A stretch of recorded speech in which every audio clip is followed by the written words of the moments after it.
I'm going to move us to the fourth critical choice. You and I have talked about this, which is creating community and belonging. And you and I together probably have and could spend a massive amount of time here. I learned, so how about this? When I was 30, I had created more professional success than I ever dreamed of. But I looked around and realized that I was friendly with everyone, friends with no one.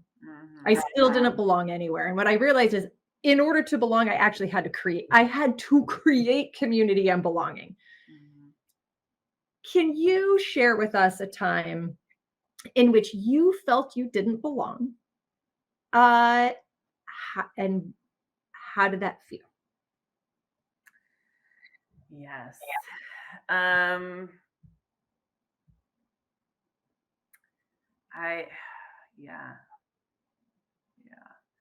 There's a few times. I think the biggest one that taught me the most about the patience in the belonging process was when I got on my college team. I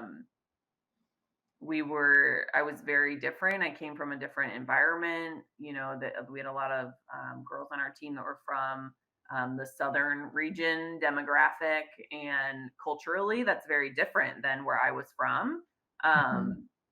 Just the pace of life was very different in a lot of in the southern environment from the suburbs of Chicago. It's fast paced, everyone's got somewhere to be, there's people everywhere all the time.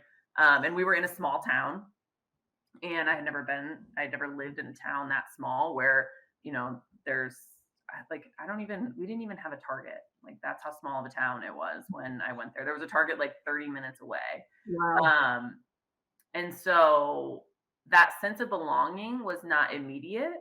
And I think that was hard at first, because not only am I was I physically being challenged, but I was also now being challenged to be on a team where I didn't know anybody. I didn't necessarily have a lot in common, or I thought I didn't have a lot in common with my teammates, just because they'd all been there, and where there were some other things that were going on, and the woman that thankfully recruited me to be there was no longer there when I arrived. So we had some of that dynamic happening, and which all again led to such a positive thing. But at first I was like, whew, like this is a lot. Like, and I was really fearful to show who I was, because I didn't want to be rejected, so to speak.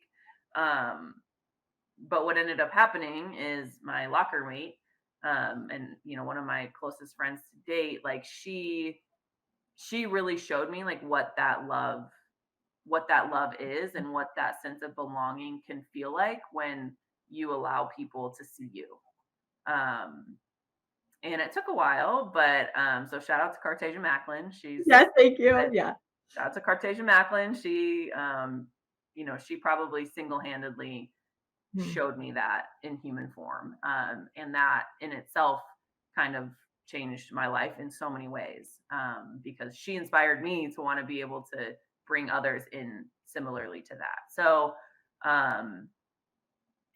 that was probably one of the most kind of challenging experiences. I think, starting something new, like when I moved here, I was from the Midwest. I'm very proud to be from the Midwest, and everybody here laughs at me when I say that, but so it's like kind of a joke now. But like, I felt that difference again, like of regionally, like what that was like. And Fresno is very Midwestern. There's farms, it's very blue collar, all the things, but you're still in California, and you're still in California. So I think just that sense of belonging of like, oh my gosh, like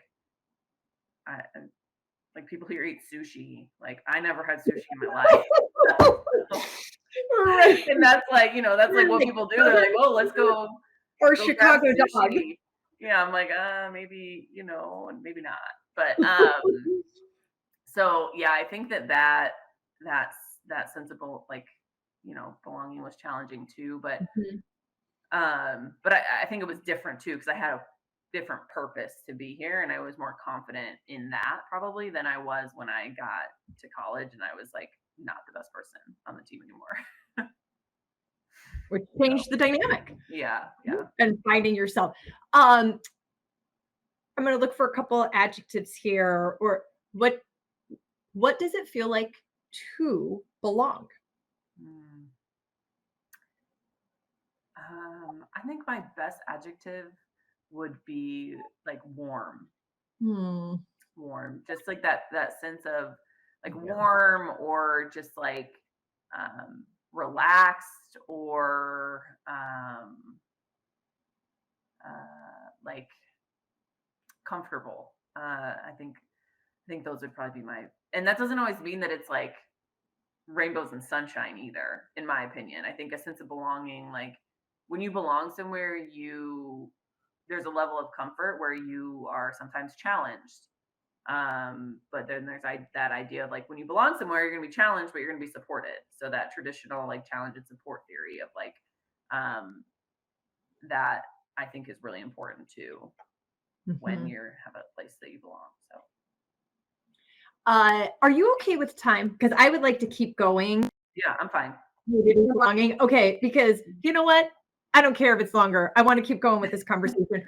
When we were prepping, you and I explored and Hmm. creating communities and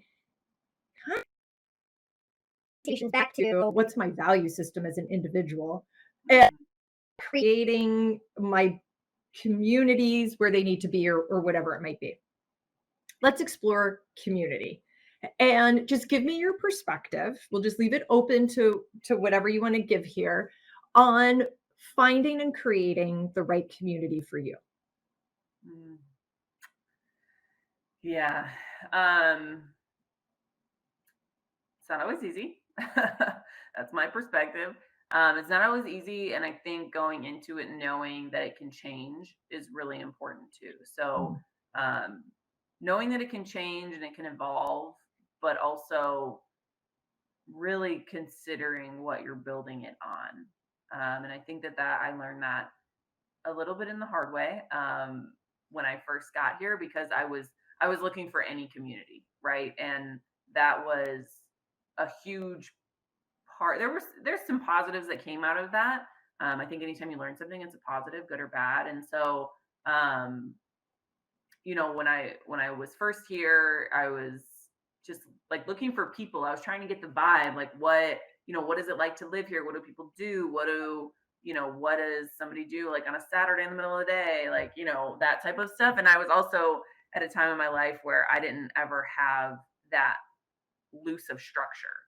And mhm, so through that, the communities that I was engaged with then were not aligning with my values. And that's where I kind of mentioned previously, like, of, that two-way agreement. Like, I want to be at a 10, and, my community was really only helping me operate at a 7. And so mhm, identifying that, and that's really where I started to feel strongly about understanding your values. I think there's a baseline value that you kind of always know about yourself, or values that you always know about yourself, but really figuring them out and then applying them in every aspect of your life. And I also think that part of my community building was always very separate, where it was like, okay, these people are for this,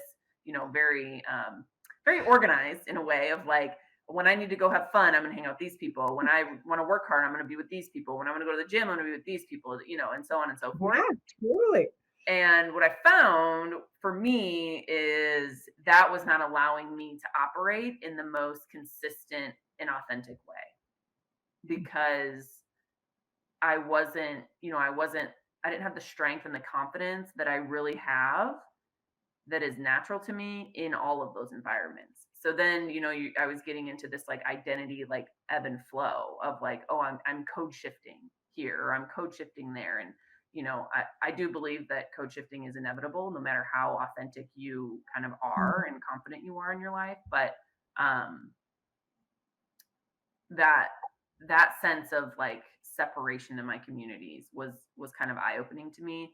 And when I stopped doing that, I realized that I was able to grow a lot more, and I had much more of a sense of conviction of like, And then it led to trusting myself more. So it's like, no, I'm not doing this. And then the outcomes that I was feeling, whether personally, professionally, physically, what I was trying to achieve, like in the gym or whatever it was, those things were so much sweeter because I was trusting myself and I was making decisions that were going to benefit me, and they did. So that was kind of like long-winded that I hit that the way that. So thank you. Thank you for choosing to share your perspective on community. Thank you for joining me for our Choose and Become interview series. You could find this episode and others at trishkendall.com. Just go to trishkendall.com/choose-become-interview-series. Or if you have a question or just want to leave a comment, email me, trish@trishkendall.com.